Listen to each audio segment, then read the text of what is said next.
So, as everybody knows, today is an important event at ISGAP, and Natan Sharansky here discussing the very serious situation in Ukraine.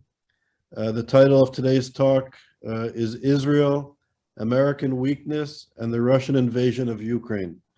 As everybody knows, Natan is a leading human rights activist. We have the great honor at ISGAP that he's the chairman of ISGAP. He's also the chair of the International Supervisory Board of the Babyn Holocaust Memorial Center in Kyiv, Ukraine.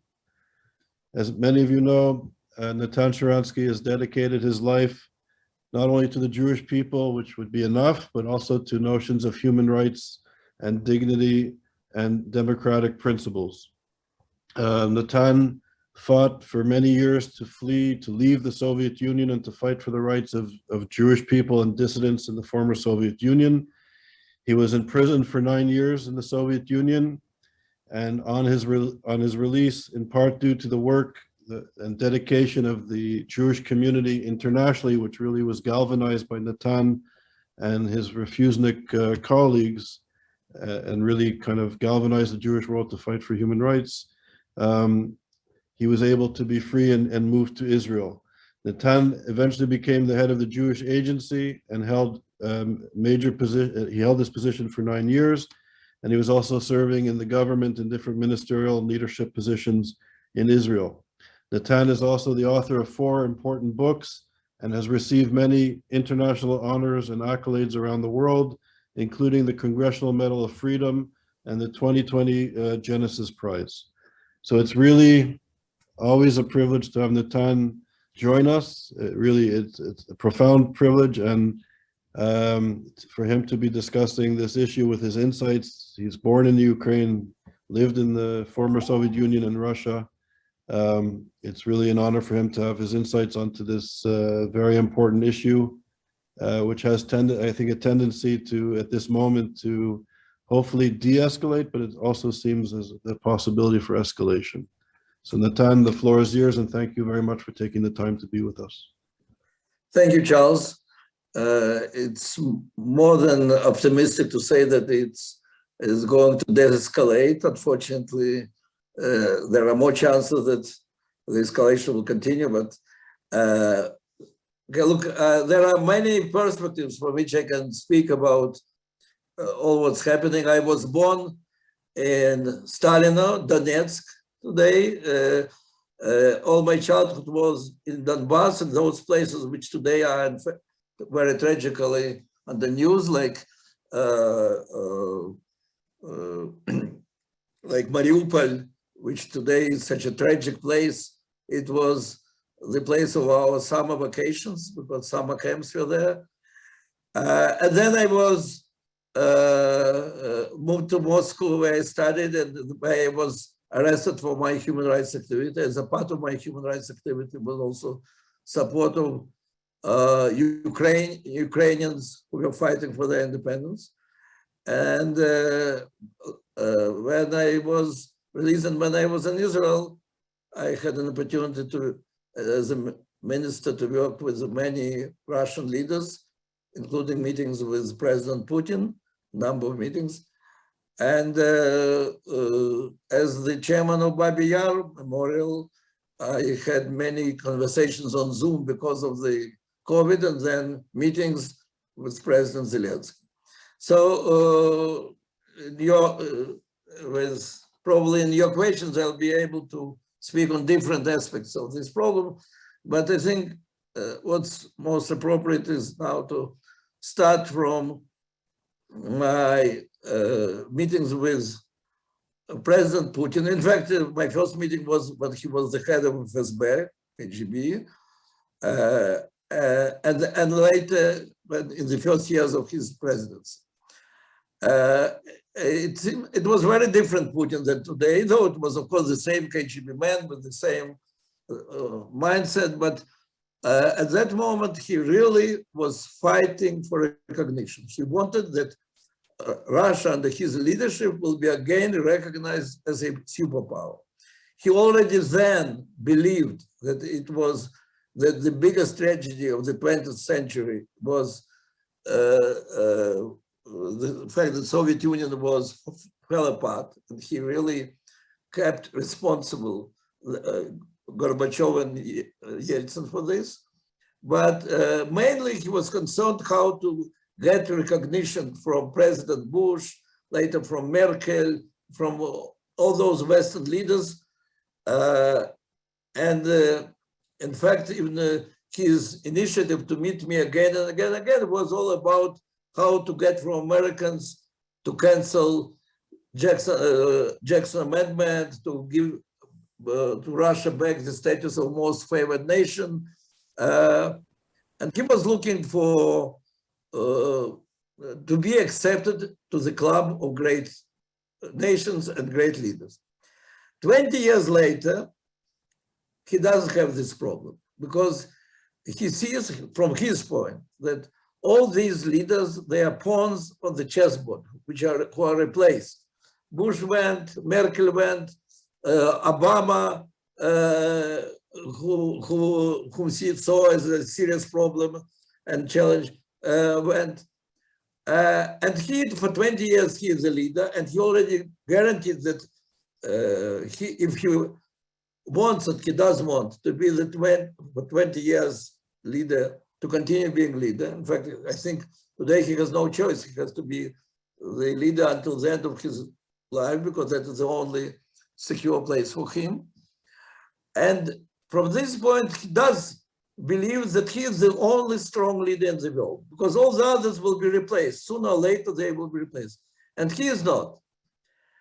And now his historical mission of rebuilding, not Soviet Union, communist Soviet Union, because he doesn't believe in communist ideology, but in fact, Tsarist monarchy, because he, in personal meetings already many years ago, he said that the people that he respects most is the Peter the Great, Ekaterina the Great, and Stalin, because they are those who really succeeded to bring all the Russian lands.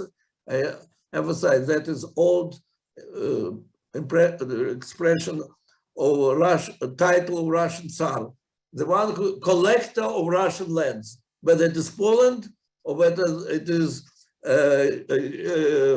areas of Manchuria near China and Japan, it's all collecting of Russian lands. And he now has this historic mission. And in fact, he started fulfilling this mission 15 years ago. And he succeeded with Chechnya, and that was important, like to bring Caucasus back. And he succeeded partially, very partially with Georgia. He didn't succeed in Georgia, but 1/3 of Georgia became back part of Russia. And he definitely succeeded with Belarus. But always for him, the biggest question was Ukraine. And I have to say that Ukraine, when we in Soviet prison, the dissidents, the dissidents always believed that Soviet Union will fall apart. While all the Sovietologists in the West thought that Soviet Union is forever, we did know that Soviet Union will fall apart because we saw that from inside, that it is a regime which is spending all its energy on how to keep 200 million people under the control. And that inevitably will fall. My friend Andrei Marik wrote in 1969 the book Whether the Soviet Union will survive until 1984. So we in prison all the time were dreaming about the scripts, how Soviet Union fell apart. And all our scripts, always it started from Eastern Europe. And then when it comes to Ukraine, that is the critical point. If Ukraine will be independent, then Soviet Union will fall apart. It was clear because, and we believed that Ukraine will become country like France, because not only because of its size and population, but because it had all the heavy industry, the best of the heavy industry of Soviet Union was there in Dnipropetrovsk, in Kharkov, in Donbass, and it had all the raw materials, and it had the best soil for the agriculture in the world. So now when Putin wants to rebuild Soviet Union, then bring back Ukraine is the most important thing. But Okay, though he already believes that he is the strongest leader, but physically he is not strong enough to fight against all the world. So he is looking for the moments when the world is not ready to fight. And for him, the best gift which he could get was what happened, what was 9 years ago in Syria, when American president said that usage of the chemical weapons will be a red line, and after this, all the power of the United States will be used against Syria. And then he didn't do it. Not only he didn't do it, but he decided to negotiate with Russia how Russia will play a crucial role in dismantling Syria from chemical weapons. That was huge encouragement. I was speaking about it then with our leaders, with some other leaders, that whether they want or not, but they are giving huge encouragement to Putin by demonstrating that there are no red lines after which the West will be acting. And Putin did two important things. First of all, he brought army some army to Syria and established military base. In fact, he got the keys from the skies of Syria, his hands. And the second thing which he did, he went to Crimea. He started his war against Ukraine. He started from the most ideologically easy place, because in Russian mind, in the Russian history, Crimea is such an important point that Russia had to fight against France and England and against Turkey, of course, in order to keep under its control Crimea. So it will be easy to accept as our historical trophy, and we should take it back from Ukraine. And I have to say that by Russian people in general, it was received, though it increased his popularity, let's put it this way. And understanding that he is not ready to start the war against all the Ukraine, he started also in the area where there was relatively a lot of Russian population, Donbass. He started as if in a revolt, which of course all was organized by him. So it was at a very slow fire all these years. And he was looking for another appropriate moment to start.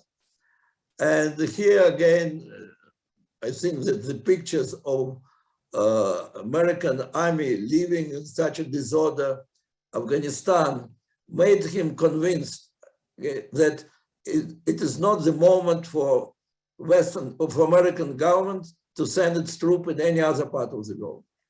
But again, he wasn't strong enough to be ready to fight against all the free world, but he knew that his real force is the fact that he is ready to use all the weapons, and the West is not ready. You know, like in criminal world, if there is a cell of 40 prisoners, the ringleader, the head of the cell, Pahan, or Sandak, maybe you had to say, I don't know, the ringleader, is not the one who is physically the most strong, but the one who is ready any moment to use the knife, to use his teeth, to fight. And people are afraid.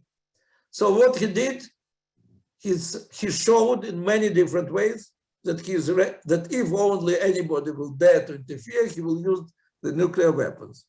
And he started the war against Ukraine. He happened to be right in believing that this threat will paralyze the free world.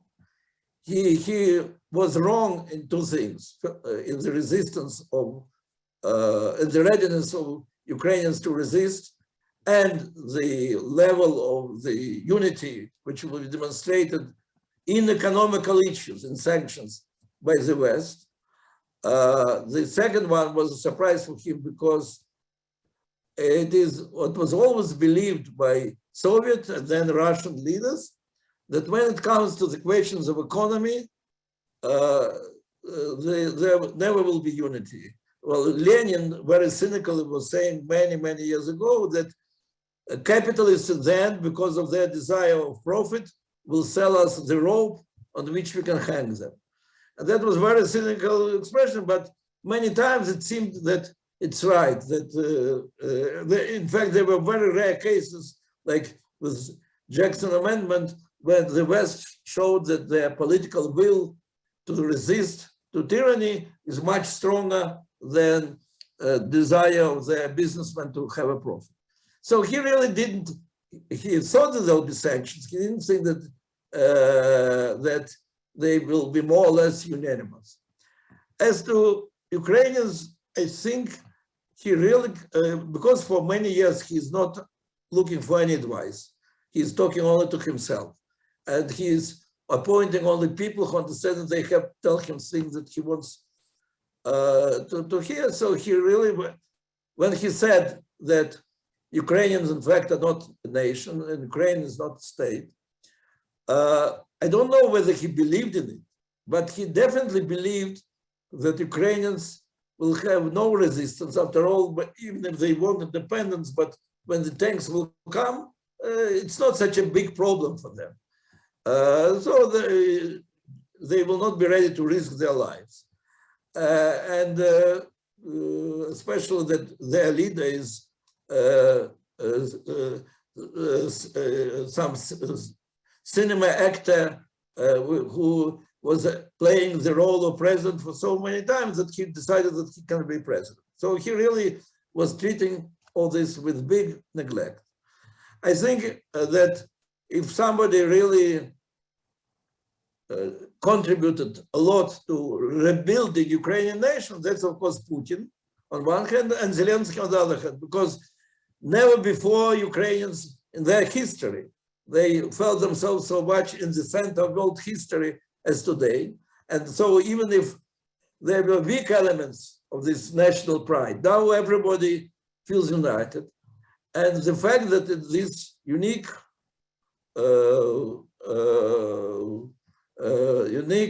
rise of Ukrainian nation, the leader is a Jew who is not embarrassed by his Jewishness, to the contrary, he's open and proudly Jew and was openly feeling himself very connected to Israel.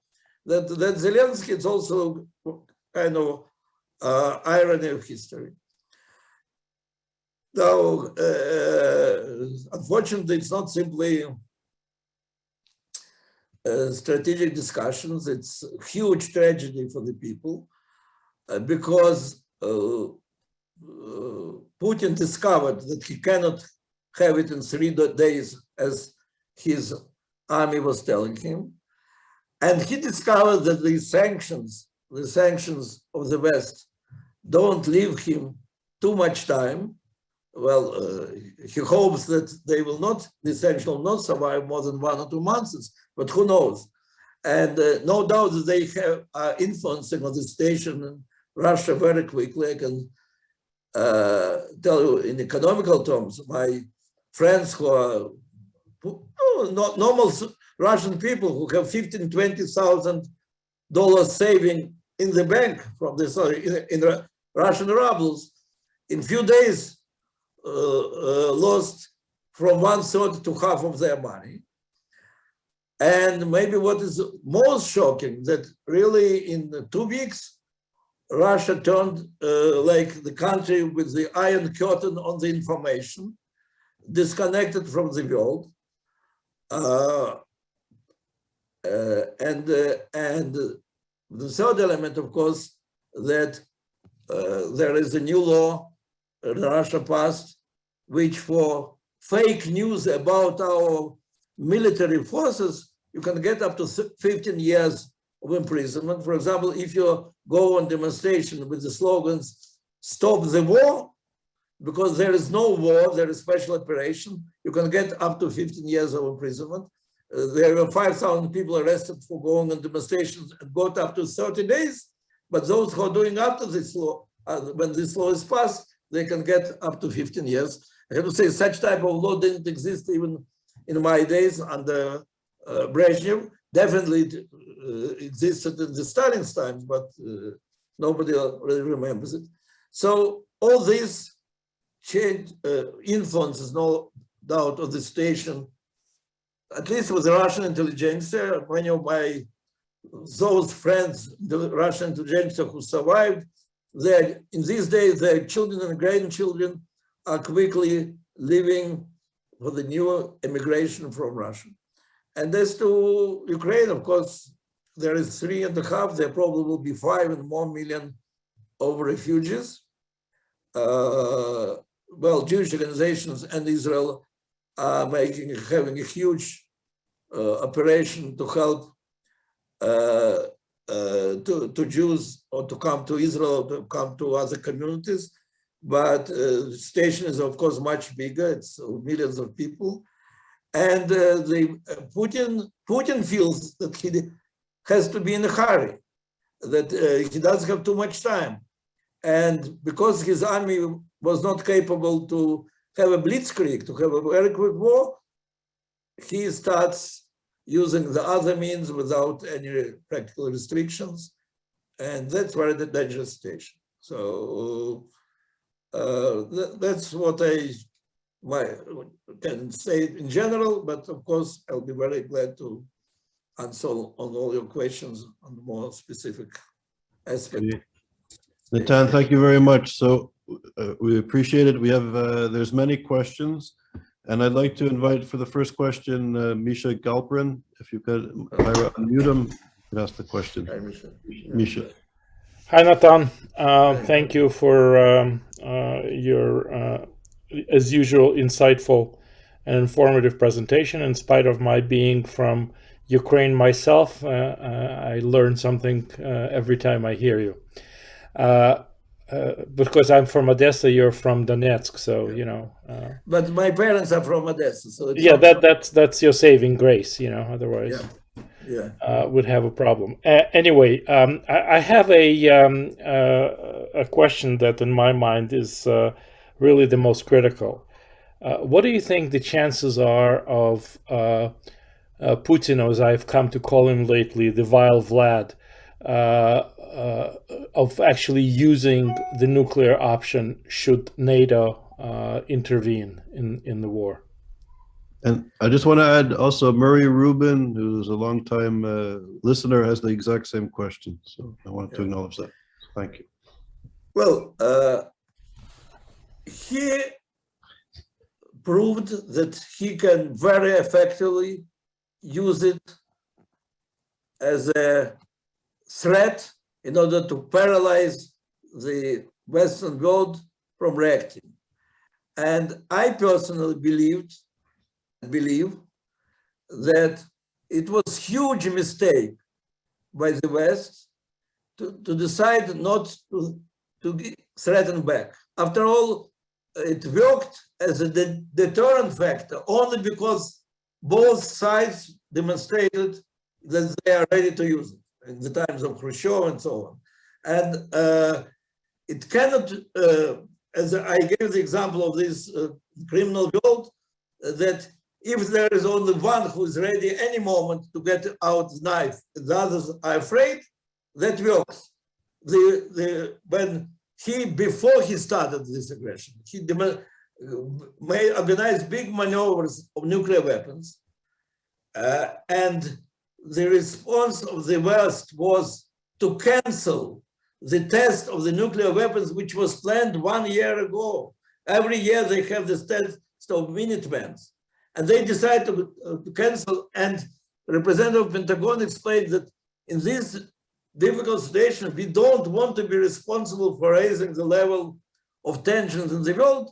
I believe it was a big mistake, because that was for him a sign that I can go to Ukraine and they will not interfere. To make sure, he even said, after he went to Ukraine, he said, and if this important historical mission, and so on and so on, and if any country will decide to stand on our way, they'll get a response which they never got in their history. You cannot make it more clear that he says to them, I will use my nuclear weapons. And that was enough. And each day when the representative of Pentagon is asked, but if he will use chemical weapon, will you send your troops? And they say again, we will not do anything to provocate him into to entering the Third World War. That's the proof that it's reactive. Now, on one hand, it's only threat because he is not the one who is dreaming about next world, like Iranian leaders. He wants to be the strong man in this world. On the other hand, his situation is not so simple. As I said, he is caught between impossibility to finish this operation quickly, and he cannot, of course, be the one who is losing. On the other hand, the Western sanctions don't give him too much time. And I believe that's why the only way that his usage of a non-conventional weapon will be impossible, and I think it will be impossible, if he will know that the other side is ready to respond also in non-conventional way. So that is the balance as I understand it. But Natan, you haven't really answered my question. There's always been the mutual assured destruction doctrine, and the United States hadn't given up. The question is whether you think he actually will use it. No, well, nobody knows. I think if he will be sure that that there will be no mutual destruction after this, probably he will start then with chemical weapons. I don't think that, and then even the usage of some local, small tactical nuclear weapons, it cannot be excluded. Let's say this way. I don't think that that it is part of his strategy, but it cannot be excluded. I think he will start, if he'll feel that that like Syria in the past, he can afford it without nuclear response of the West, he will start from using chemical weapons. Also very local, in one of the cities maybe, in one of the areas, because he needs to depress the enemy to show them how dangerous it is for them to continue resisting. And for example, Mariupol will continue for the next 10 days, and he's demanding from the army, I don't have time, I need another 24 hours and you have to finish it. So, I think there can be a chance that he will use chemical weapons as the first step, if he will continue being assured, as it is now, that the West will not send its troops. Okay, thanks, Misha. Thanks, Natan. I want to ask you a quick question, Natan. So the lecture today was Israel, American weakness, and the Russian invasion of Ukraine. Yeah. On March the 6th, you wrote a very powerful and important article in the Wall Street Journal on this issue. Given the sanctions that are taking place between Russia and the West, and now the West and the American need to find oil, given the weakness that the United States demonstrated in Afghanistan, and now perhaps at the beginning of this conflict, do you think that the rumors that are circulating that the Americans and the P5+1 are going to do a deal with Iran, does this situation make it more likely because the Americans will need the gas and oil from Iran? Is this another kind of capitulation of the West to tyranny? Unfortunately, we have absolutely paradoxical, I would say idiotic situation, when on one hand, the free world is almost united in resistance to very dangerous dictator, and make a lot of steps to take hundreds of billions of dollars from Putin, and at the same time, they are in a hurry, really, now they are even more in a hurry than 3 weeks ago, to sign agreement together with Putin, which will give hundreds of billions of dollars to Iran, which is used for the last 20 years, and I can tell that from my experience, which is used by Putin as a way of pressure on the West. And I'm not speaking also about Israeli situation. If you want, I can talk about what puts Israel in an extremely difficult station. And by the way, that's one of the reasons why I am in such a minority today in Israel, speaking that yes, we have to give the weapons to Ukraine, and we have to be very clear that we are only on the side of Ukraine against Russia. One of the most serious problems is that the key from the sky of Syria is in the hands of Putin, and on the money of Iran, which Iran got in the past from the West and is going to get again, they are building one base after another, which threatens our existence. And we have to attack these bases, and we have to continue our strategic understanding with Putin. I believe that in such a war between good and evil, we have to take position anyway, even if we have such serious problems with Russia. But the fact that the West is ready at the same time to try to isolate one dictator and to give so much power to the other dictator is one of the biggest paradoxes of our time, and no doubt that undermines seriously the success of Western opposition to Putin. Thank you. And I urge everybody to read Natan's article in the Wall Street Journal from March the 6th. It's very important. Deborah Glazer has a good question. If Deborah, if you want to ask live, or please feel free. And then Lisa Malul, you'll be next. Is Deborah still here? I can speak now. Okay, so I'll ask Deborah's question. I'll read it. Can you please comment on President Zelensky's speech to the Knesset? Has criticized Israel for not providing enough assistance? Might this be used to damage Israel in the future? So what are the implications of his speech? And I know he kind of walked his speech back the next morning, but what do you think of his message to the Knesset? No, look, I think first of all, President Zelensky is playing a very important role in mobilizing uniting Ukrainian nation, and at the same time, he's playing a very important role in presenting the case of fighting against the evil to the world. And I really, I admire what he's doing. Now, he really understands very well this PR, how you're speaking, how you're presenting your message.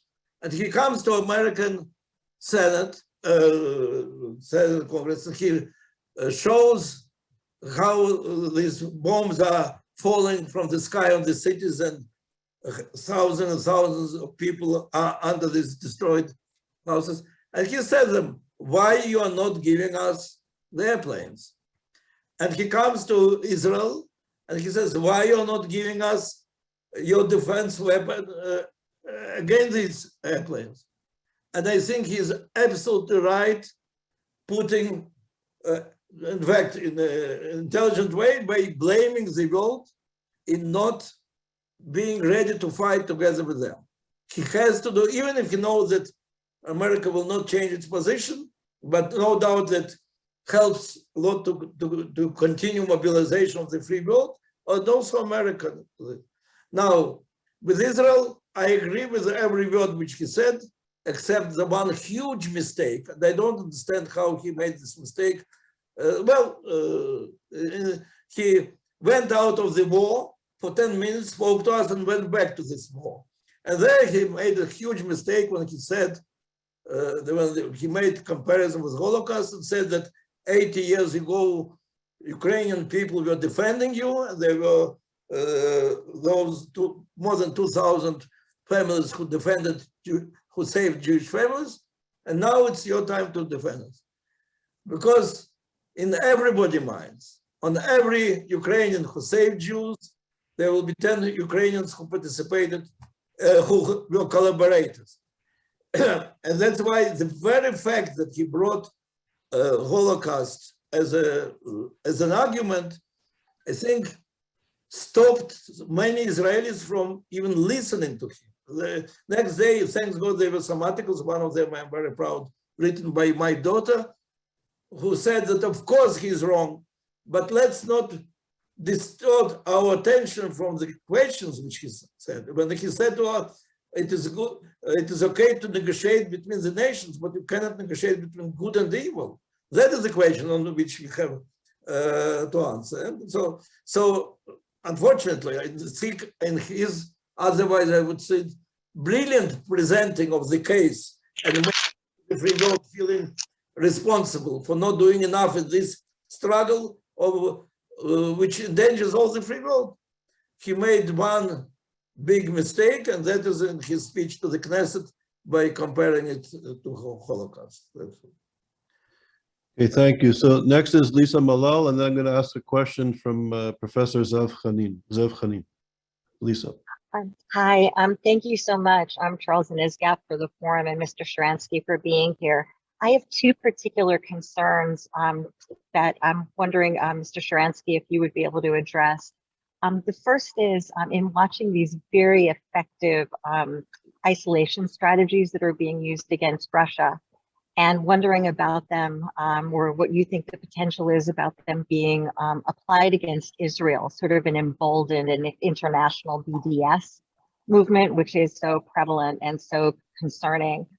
My second question is about this, I mean, you've addressed a little bit about it, this position that Israel is taking that is quite, in some ways, middle of the road.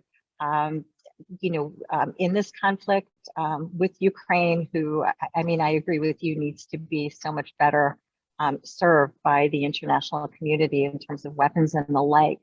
But two particular questions around that is if the middle road strategy that they're taking, if you think that would have been the same under Likud and Netanyahu under that leadership. And secondly, how does this impact, in your view, Israel's standing in the world moving ahead? I feel very concerned about all of those things. Thank you so much. Yeah, but sorry, I didn't understand your first question, how BDS is connected to this?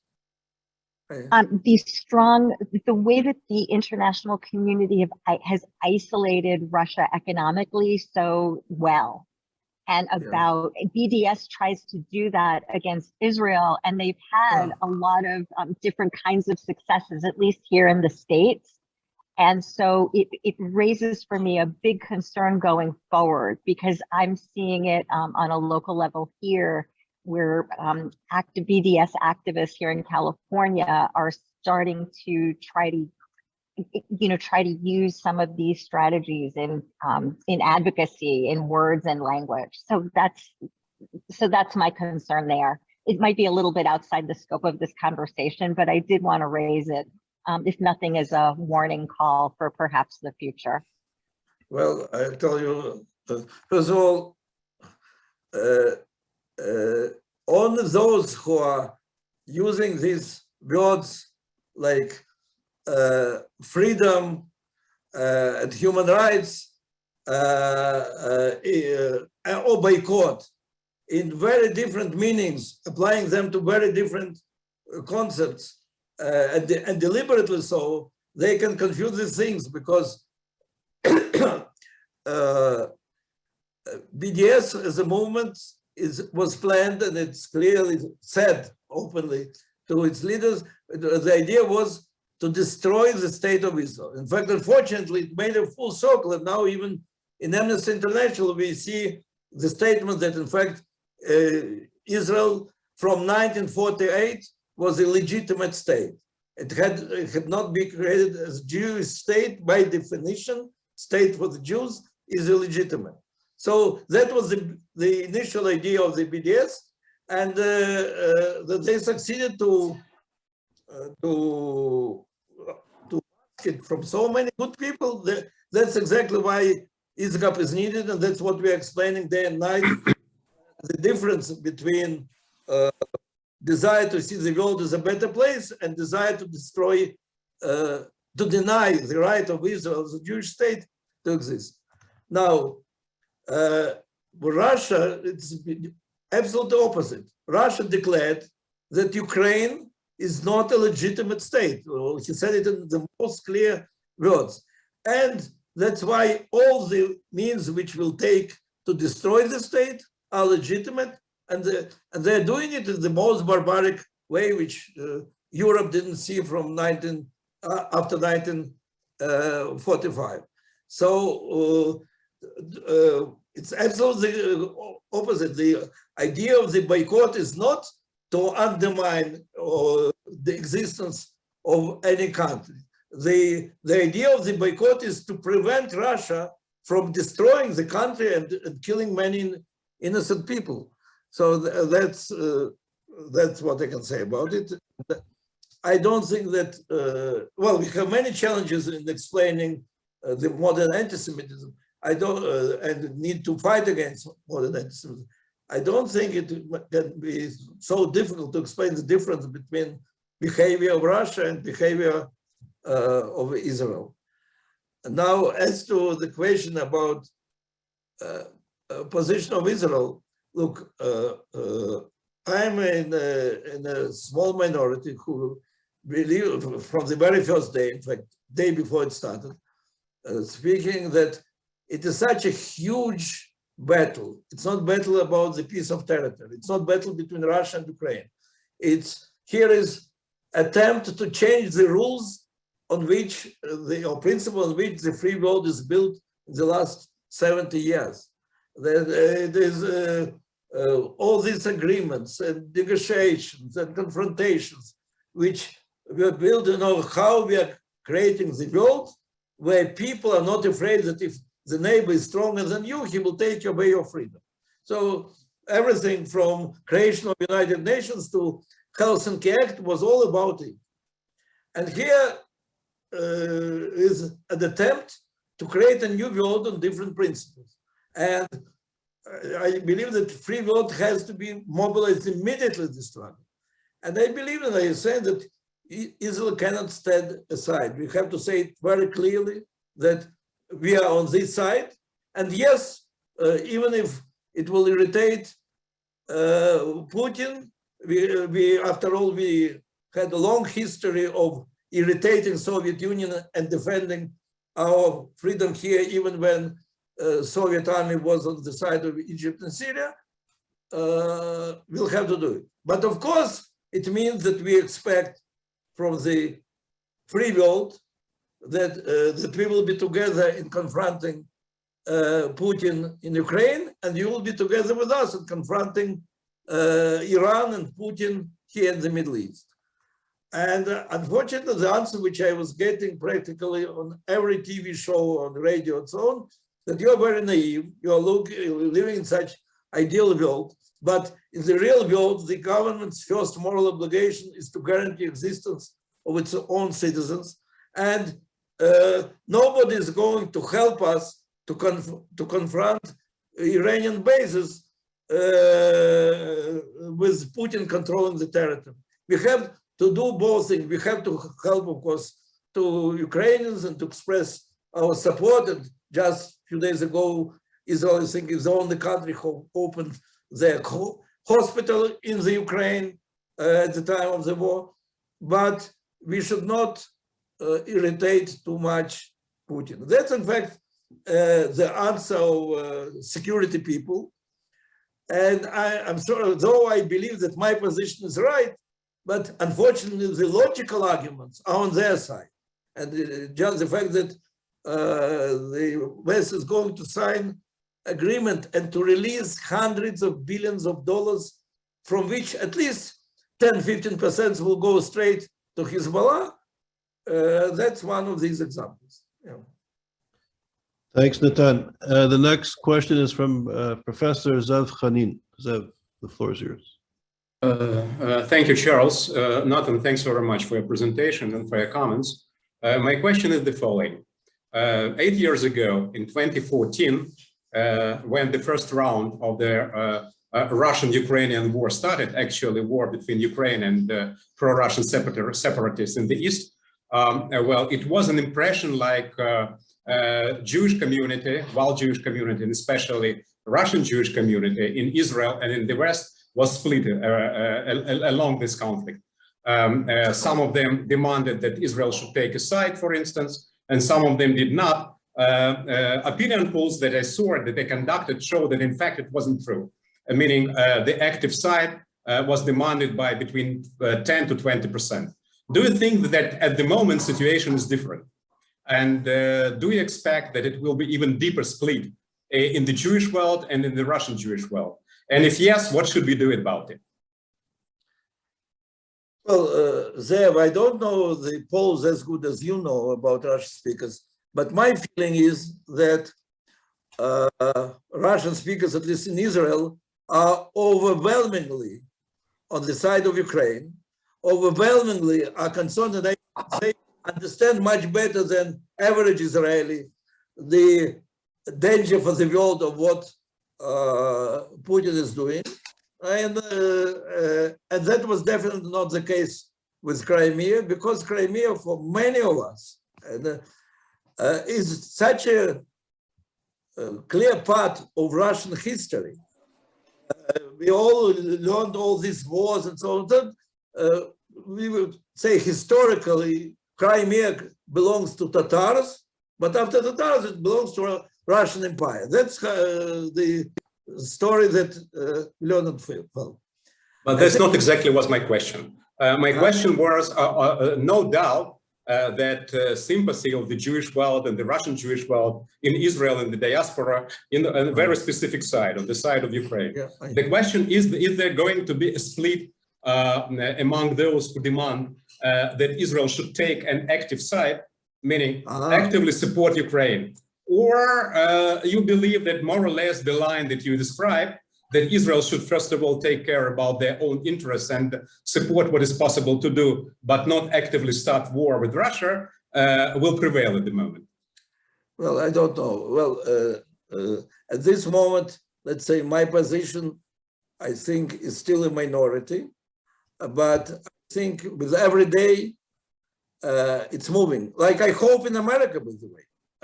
In America, it's clear that overwhelming majority said, no, by no means we should not provocate Putin in the world, but means we should not give our send their airplanes.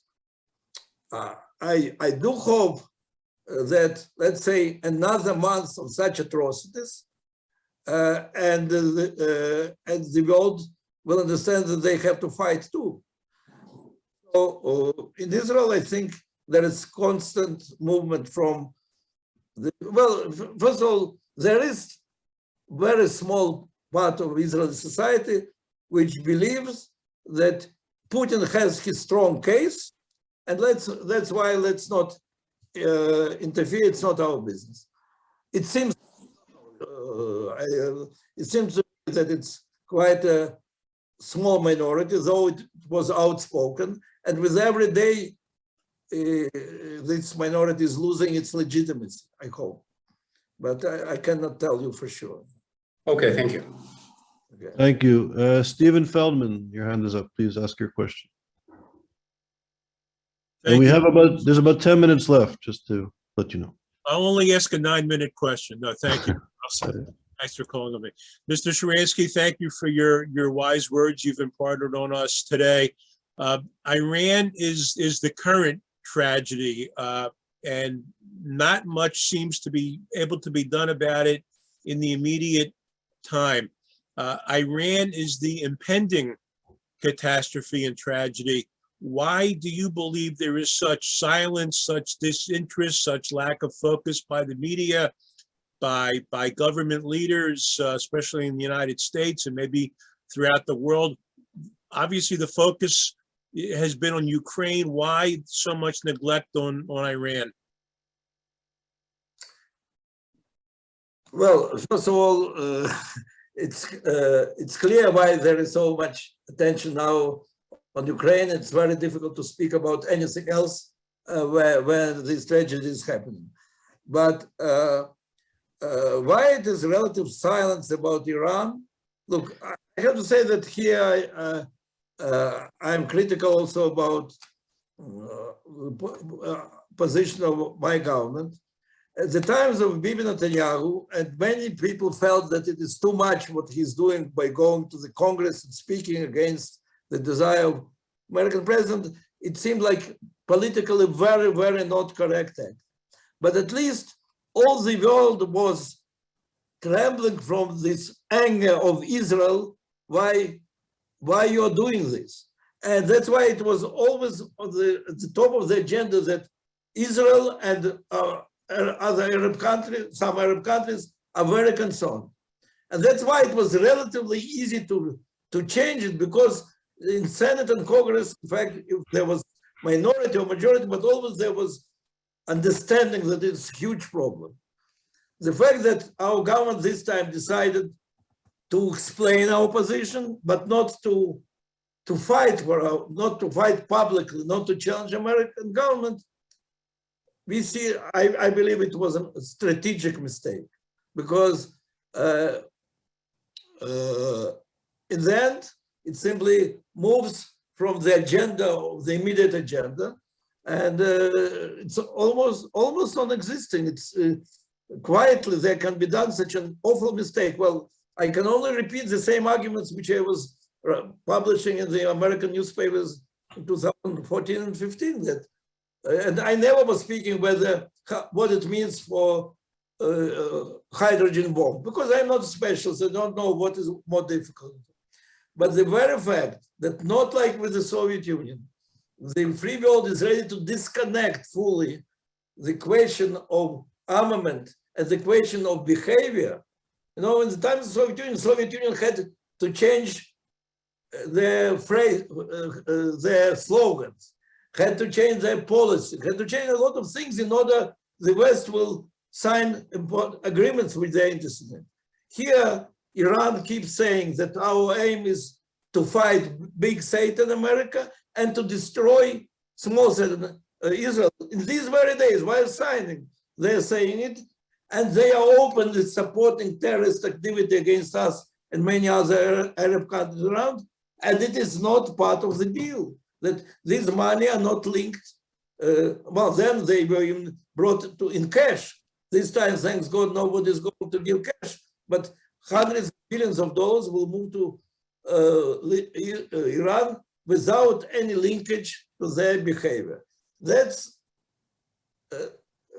disaster, what can I tell you. Thank you, Mr. Feldman. Yossi Kunin, a quick question. Nice to see you. Good to see you, Doctor, and welcome back to Beverly Hills when you come. And I had the privilege of hosting Mr. Sharansky at the Beverly Hills Hotel as well. And I believe I'm going to see you next week in Washington, D.C., so that's going to be beautiful. I just want to congratulate you, Natan, for coming out from the first of everyone and putting Putin in place when he shot that missile by Babyn. Everybody else was quiet, and I was looking who's going to stand up to talk. When I heard you talk, it made my whole community here in Beverly Hills stand up and proud, and knowing that you're willing to turn on this guy who turned on communities of Jews that live in Ukraine, had to leave in no time. They couldn't even get their Torahs out, and it meant absolutely nothing. The connections that Rabbi Lazar and Sasha Barada have to Putin, it's one way. It's them to Putin, and it's not Putin to the Jewish community. And I'm speaking all the time with the community there, and I'm really scared for them to see how they can still live under that umbrella in Russia, where overnight everything can turn on top of them. So I just want to say thank you, Natan, for really coming out strongly against this terrible regime that can turn on Jews anywhere in the world at any time.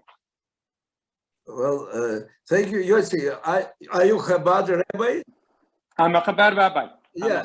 So I have to say that Chabad is actually in a very difficult situation. On one hand, Putin was the one. By the way, in my first meetings with him, he told me when he made Ber Lazar the chief rabbi of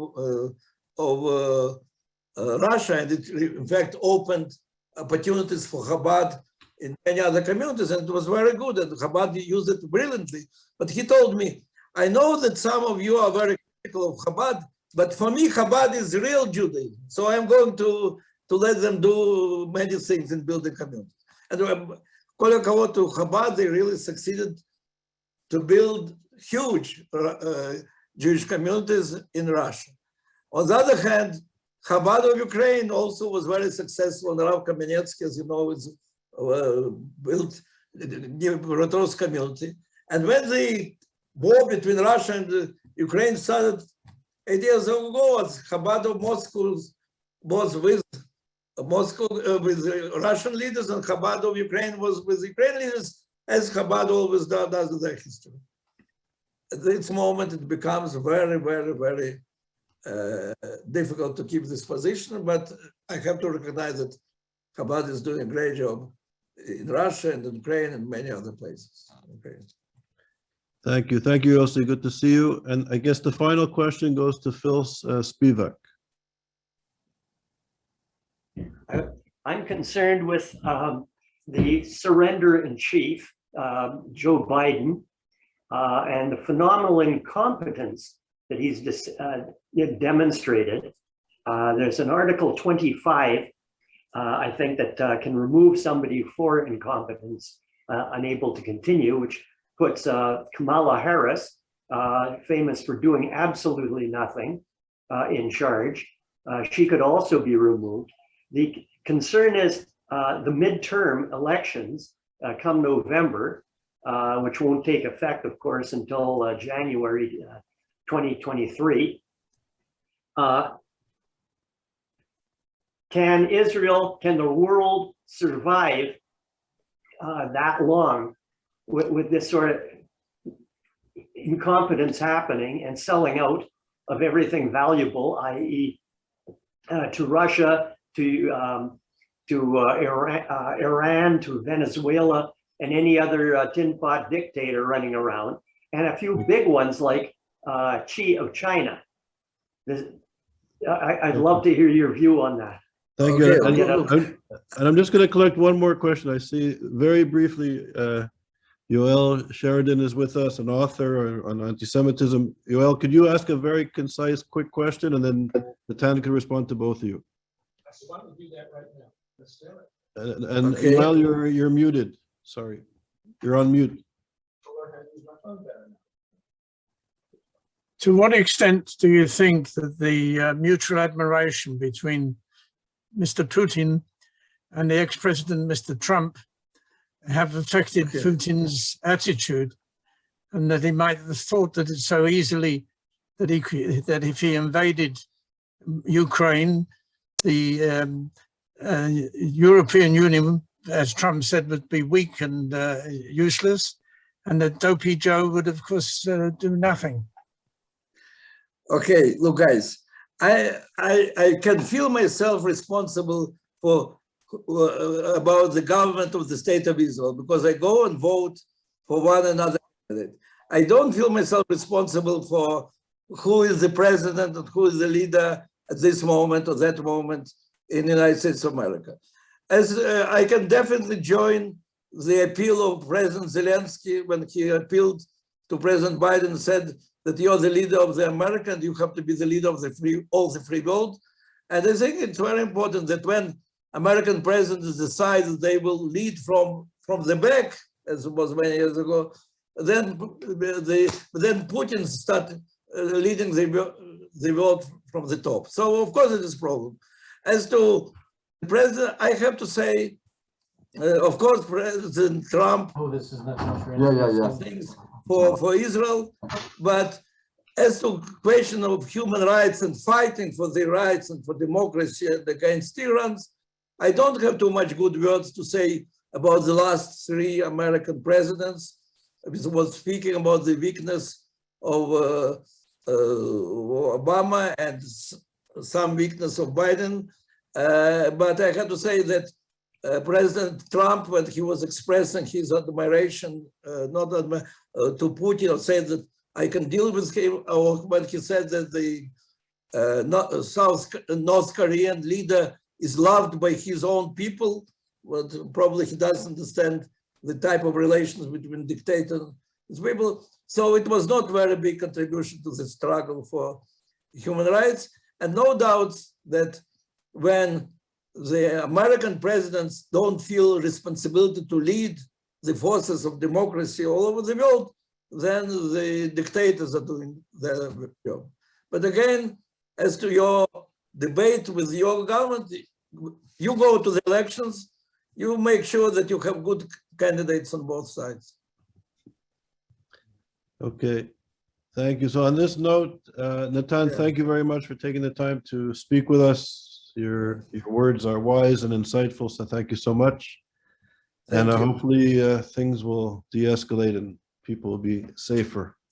So everybody, thank you very much for joining us, and please go to our website. We have many seminars taking place on issues related to Europe and anti-Semitism and global anti-Semitism. So everybody stay safe and thank you for coming. Thank you, Asher. Thank you. Great session. Wasn't it?